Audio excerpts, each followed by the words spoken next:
everyone. Good evening, madam. First of all, I would like to thank you all for taking out your precious time and availing yourself in my this small workshop which I'm going to present today. Before I start, I would like to share some few things that I am a student at Pacific TAFE and I'm doing diploma in counseling. So for that purpose, I have to present a workshop on based on this. So thank you once again. I'm. Uh, I would like to introduce myself, and then later on, I would like to hear from you as well. So I'm Ajeshni Sharma, as I have mentioned that I'm a student at USP and I'm also a teacher at I'm a ECE teacher teaching young minds. So I would like to hear from you all. You can introduce yourself. Okay. Good evening, madam. Good evening. I am Mrs. Kirti Chand and I am currently a student at USP also. Okay. And by profession, I am working as a accounts officer and I come from Philfoti Lotoka. Okay. Thank you. My name is Jasmine Singh and I'm a USP student. My name is Avishna Kumar and I am a FNU student doing diploma in agriculture. My name is James Wong and I'm an EI student at St. Thomas Primary School. Oh, great. Thank you all. So we are sitting here with different categories. We are coming from different background as well, isn't it? So I would like to share the screen over here, but in front of you I have put a hard copy. If you can't see the screen, you can go through it with me, right? So responding to family and educational issues, our topic for today is thriving, not just surviving, managing daily life challenges. As I have mentioned that I am a student of USP and the names are there. The counselor's paradox, we give from our own well. You can't pour from an empty cup, isn't it? Our work is profoundly rewarding, yet it inherently involves absorbing emotional distress, holding space for trauma, managing complex systems and paperwork. Acknowledging the challenge is the first step toward managing it. So, as a counselor, we give from our own well. So, as a counselor, we can't be full time talking. First of all, if anyone is coming to you, you have to listen to them. You have to give them chance to speak, and you will be just sitting and observing and listening to them. What problems, what issues they are suffering from, why they are here in front of you, right? Then you have to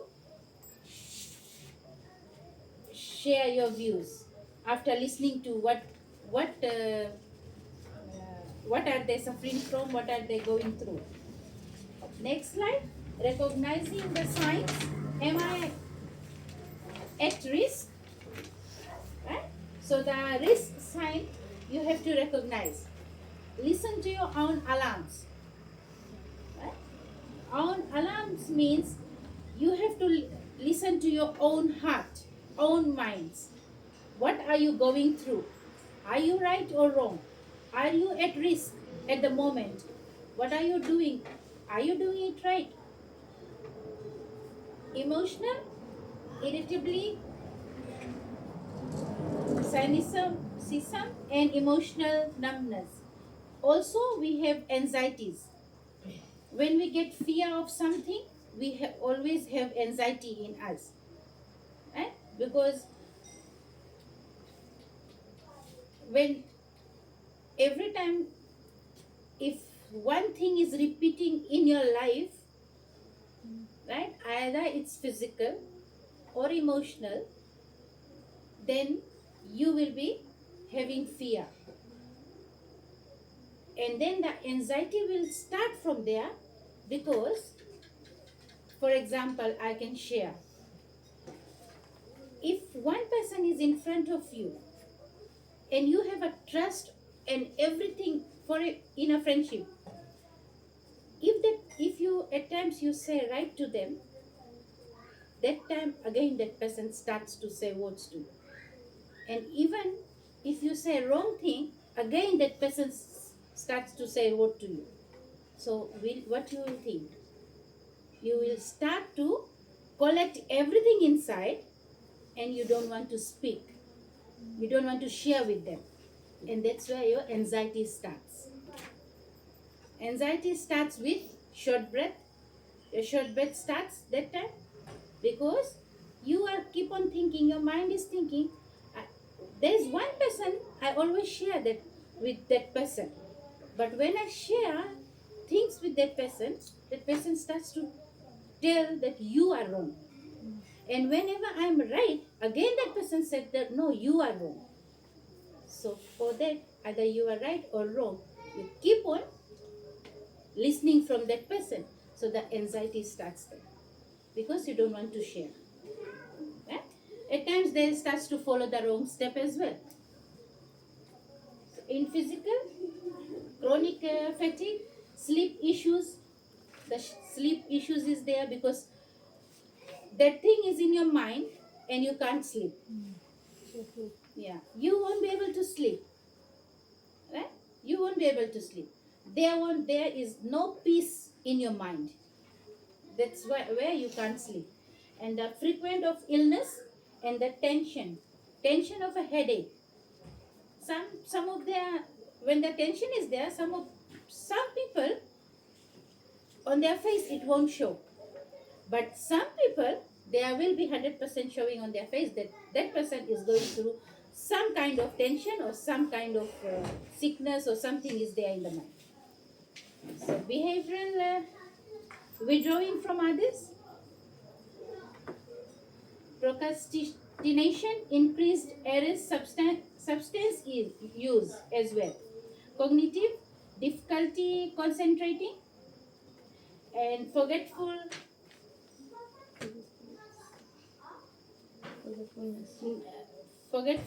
negative self-talk. Right? So if cognitive behavior comes in, because you won't be able to concentrate, right? You always that in that particular time you will start to forget everything, right? You will never able to concentrate in any kind of work, either it's a workplace, either it's a school work or at home, or if you are a mother you won't be able to concentrate on the kids as well.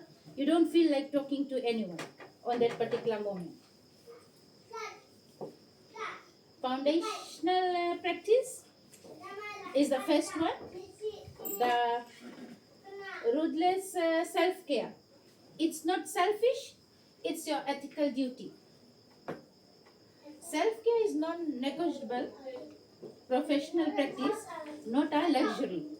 It's the oxygen mask you must put on yourself first to effectively help others. This is the foundation upon which all other strategies are built. So we call it's a self-care. It's not selfish, it's your ethical duty.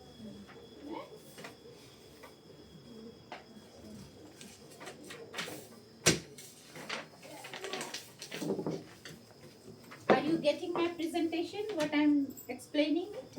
If you don't get it, you can always ask. You have full right to stop me in between and ask the questions. Foundational practice number 2 is the intentional transitions. Creating a ritual to leave work at work. The problem? Taking client stories and stress home with you. Right? That is the problem. If you are at work, workplace tension, you're bringing it at home.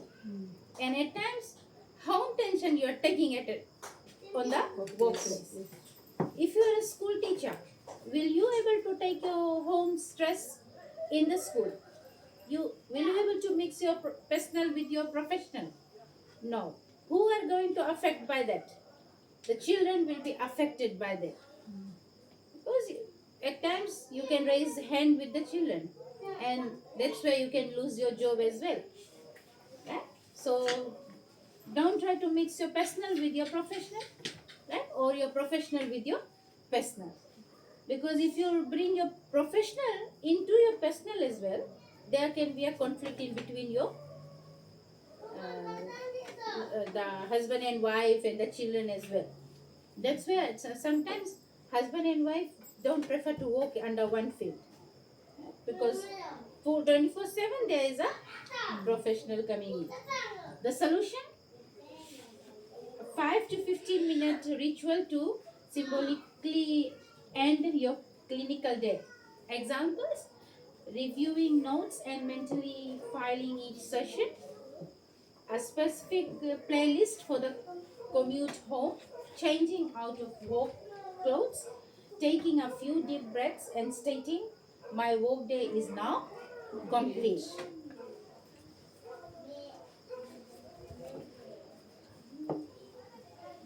Challenge: emotional contagion and vicarious trauma.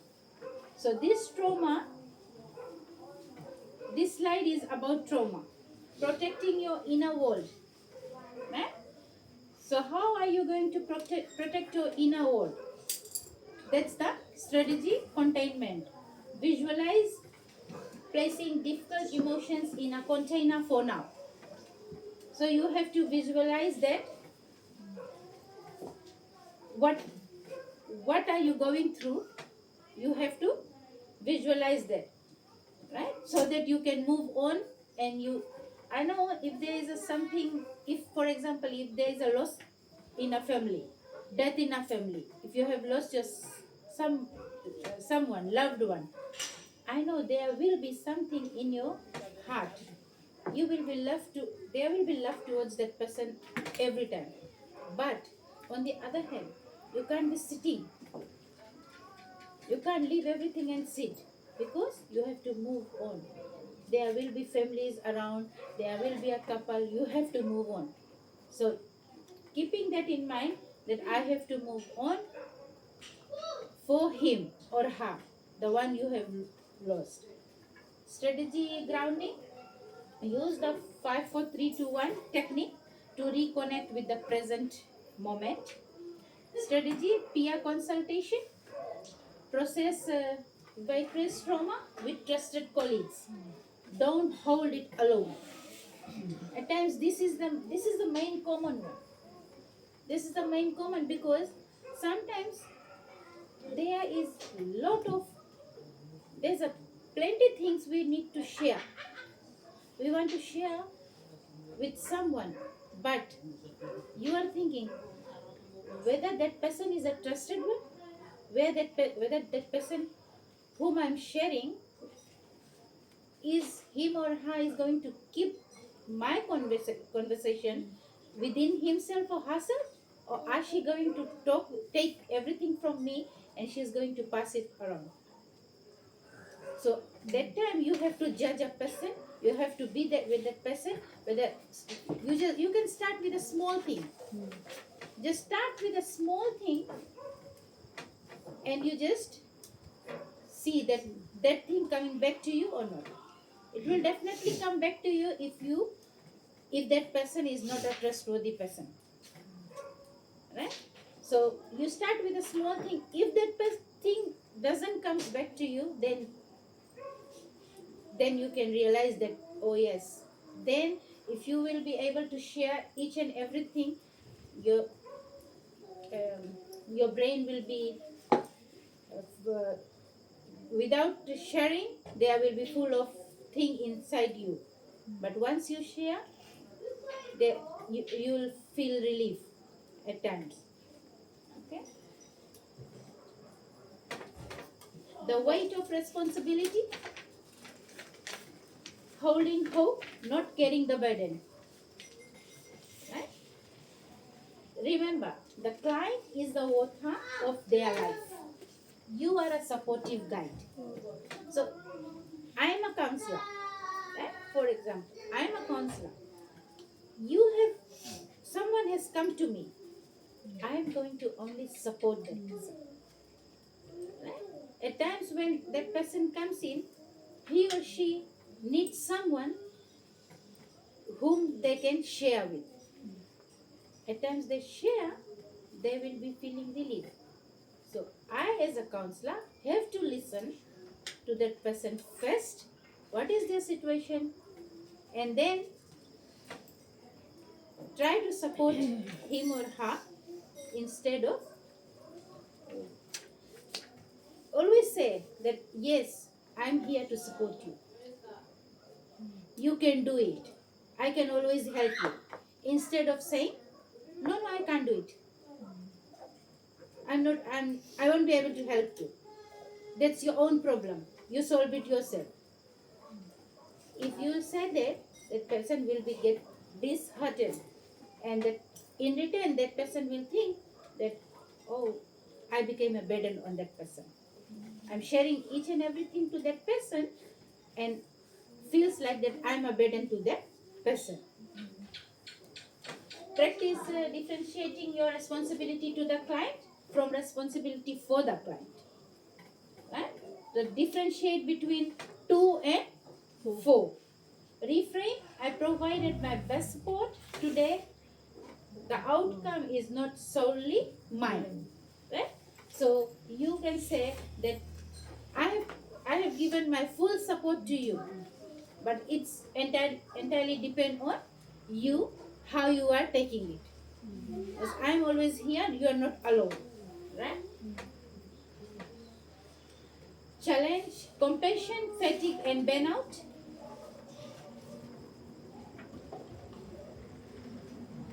The erosion of empathy. Prevention is key. Diversify your caseload if possible. Right? Celebrate small client victories. Right? Engage in activities that restore your faith in humanity. Right? Celebrating small client victories. Each and everything you can celebrate with that particular person to avoid that person from what he or she is going through. If that person feels that you are a only person whom he or she can trust, celebrate each and everything. Celebrate each and every moment.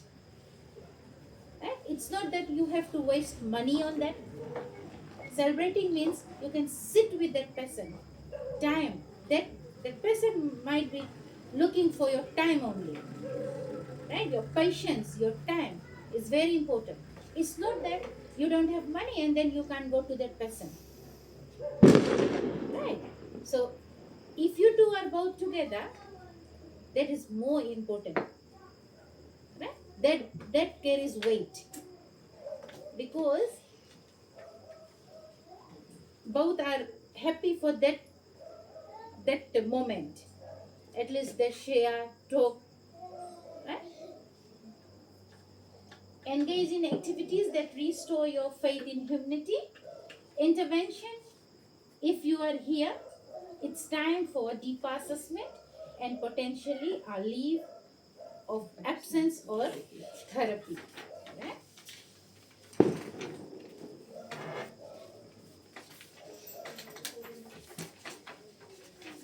The power of no.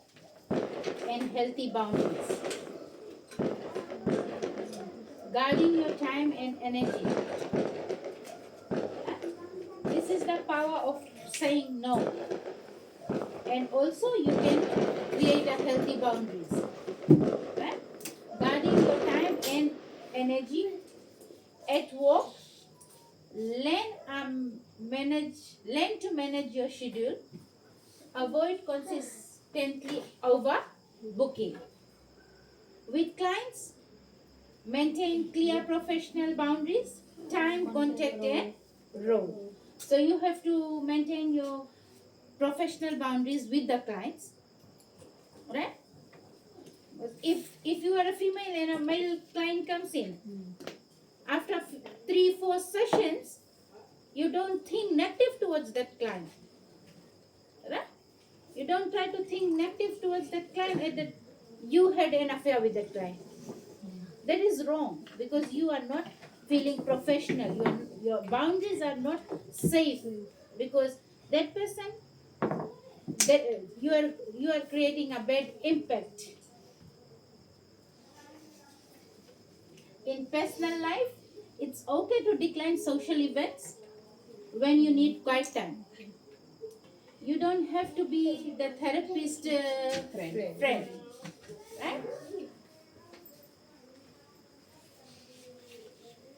Taming the paperwork tiger, managing administrative overload. Batch task, group similar task, note writing any emails into dedicated time blocks. The 2-minute rule, if a task takes less than 2 minutes, do it immediately. Right? If you think that that particular work is taking less than 2 minutes, oh, I can say less than 5 minutes as well. Please try to do it same time and give it to the person. At least that will carry more weight than thinking that that person has avoid their own work and did your work first, right? So that in return you are feeling that person gives you the first priority, right? Use technology, leverage templates and voice to text software to save time. Schedule it, treat documentation time as an unbreakable appointment. Cultivating a supportive peer network, your professional lifeline. So your professional lifeline, create a no judgment space with colleagues for case consultation, venting, sharing resources and strategies. This reduces isolation and provides invaluable perspectives. Right? So you don't judge. Right? As a counselor, I can't judge anyone.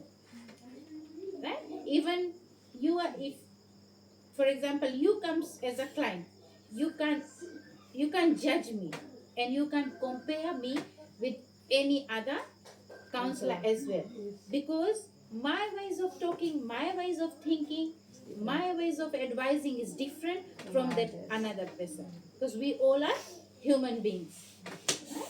The role of supervision and personal therapy, your space to receive care. Supervision essential for professional growth and navigating complex cases. Personal therapy, the ultimate practice of self-care. It's a place to process your own triggers and counter transference. Address personal history that may be activated by client work. Have a space that is entirely for you. So get your own space for your personal time. Mindfulness and presence, and antidote to stress. Regular practice rewires the brain for resilience. Simple practices 1 minute breathing space between sessions. Right? The- if any of the client comes to you for anything, you have to give that person a space. Right? You can't be saying, as soon as he or she comes and sit down, you can't be saying, okay, right, let's start why you are here. You can't be doing that. You have to give that person space. You have to talk to that person so nicely. You can't be just growling at that person. Right? If that person comes in front of you, if that person makes any mistake, because he or she is full of stress, that's why he or she is there. And if she is making any kind of mistakes, if there is a slip of tongue as well, that person is coming with a stress. He or she has a full of stress on the mind. So you can't be just saying that, okay, why are you here then? Go, I'm so busy. No. If you are a counselor, you have to be patient. You have to learn how to be patient. Right? Patience you have to learn first. Mindful walking or eating. Right? Formal meditation. Like I have said, be calm all the time. Benefits: reduces reactively, improves focus, and it regulates the nervous system. Physical well-being, the mind-body connection. Your body is your first client, right? Your body is your first client. We have to keep our body healthy, right? Sleeping time. Prioritize yourself 7 to 9 hours, right? But are we sleeping for 7 to 9 hours? Ask ourselves. No. Why? Most of the time we are in phone, right? Playing game.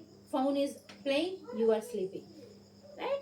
1 or 2 in the morning we sleep and we wake up at 5. 3 hours, 4 hours we sleep only, right? Kids does not sleep more than 5 hours. Why? Because their main priority is the phone, games, right?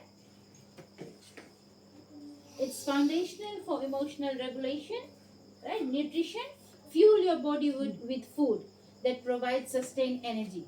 So, yes, breakfast should be there, lunch should be heavy, and dinner should be light. So you fill your body so that you get energy. Whole day you are walking. We are walking till late night as well, right? Movement, not about intense workouts. A daily 20-minute walk can work wonders. Hydration, keep water at your desk. Dehydration increases fatigue. So every time you use a water bottle, right? From that water bottle you will be able to see that how many liters you are drinking in a day. Right? Reconnecting with joy and hobbies. What fills your cup outside of work? So I'm sure that everyone has their own hobbies as well as you are sitting here. It must be that you have the hobbies, right? So likewise, reconnecting with joy and hobbies. What fills your cup outside of work? Right? So that means engage in activities that have nothing to do with therapy. Embrace hobbies where you are beginner, where you can be imperfect. This reinforces your identity beyond counselor and provides a necessary mental break. So at full time when we are working, we need a break as well. So every time it's not that you have to go somewhere with the family. At times you have to break your family as well. Breaking means that you go and socialize with the friends. If you are a lady, you go and socialize with your lady friends, right? So that there is a fun and your mind is releasing. every time if you go home, inside home you are with the family, outside you are going with the family. Once in a blue moon you can go out for dinner with the family, but sometimes you need to socialize yourself as well. You can be going outside with the friends, at least you can share something which you are going through, which you can't share with your whole family, you can't share with your kids. That's where you can socialize. Digital detox and mental breaks, creating space for your brain to rest. Set boundaries with work, email, and phones after hours. So there is a, like, as a counselor or as a lecturer or any kind of work you are doing, you just set your boundaries. After the work, you don't answer your work calls. That's it. So you are setting your boundaries. Schedule white space in your calendar, time with no plans. Right? At times we are making plans and that plan is not successful. Just stand up and walk. That will be a more successful plan. Immediate. Make immediate plans and you will be so happy. If you wish to try, you try and remember me, what I have said. Replace mindless scrolling with activities that truly help you unwind, like listening to the music, reading storybooks, right? Embracing imperfection and self-compassion. You are a human, not a tool, right? As I have mentioned earlier, that we are all human beings and we all can make mistakes, we all can learn, we all can share. We are not a tool that full time we can be used by someone, right? You will have bad days, you will make mistakes, right? Replace the inner critic with a compassionate voice. Use the same empathetic language with yourself that you would like with a client, that you would with a client. I am doing the best I can with the resources I have in this moment. Right? So whatever you can do the best with your client, do it same time. Don't say that okay you can go now, you come another day. With that half stress you relieve and half she's carrying with the half. Right? Continuous learning and growth, staying inspired and avoiding stagnation. Attend workshops and conferences for learning and networking. Right? When we attend workshops, first of all, whenever we go move out from home, sometimes there is a plenty people they are in the communities that ladies are working and men are staying at home. Right? Men's whole day they sleep, at night they just walk down to drink, grow. And the lady is only one who's looking after the children, walking outside to get money. Right? So, and there are plenty ladies that they are not working. And they are thinking that, oh, we are not educated, we can't earn money. No, it's not like that. Right? There are plenty NGOs who are giving them free educational tips, free things to make, salu making, garlanding making, mehndi design. There are plenty things. They are taking it for free. So at least move out, take your time out for that, and first of all, you will get socialized with the ladies as well. You will make friends in the community. So from that, you will learn more and you can earn money as well. Sitting in at home, you can make money. Read books outside your specialty. Explore new therapeutic modalities. Remember why you entered this field. Reconnect with your purpose. Right? So if you start to do something like that, please always think that for what purpose I'm here. It's not you start to socialize with everyone and you forget about your children at home. At times, ladies are going for socialize and they run with another man and doing things like that. So, if you think that I'm coming here to support my husband and my family, that is your purpose.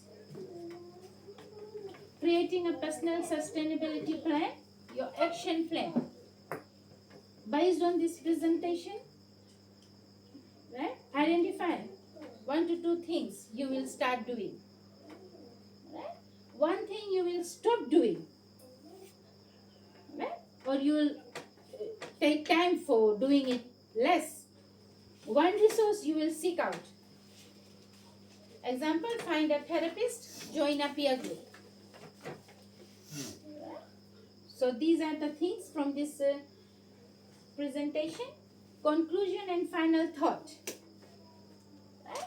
Sustainable practice is a journey, not a destination. Right? It is a journey. Right? It requires constant check-ins, adjustments, and self-kindness. By investing in your own well-being, you are ensuring that you can continue to do this vital, meaningful work for years to come. So it's a practice. It's not practice is a journey, not a destination. So we have come to the end of this presentation. Right? Hope you have enjoyed and learned something from this presentation. Anyone has any question before we close this session? Any questions? All good? All good. Okay, thank you so much. Thank you once again for availing yourself this evening and making this presentation workshop a successful one. And I'm sure that you will take something from here, at least one small thing from this presentation. Definitely. Okay. Thank you so much for your kind complimentation here at the end.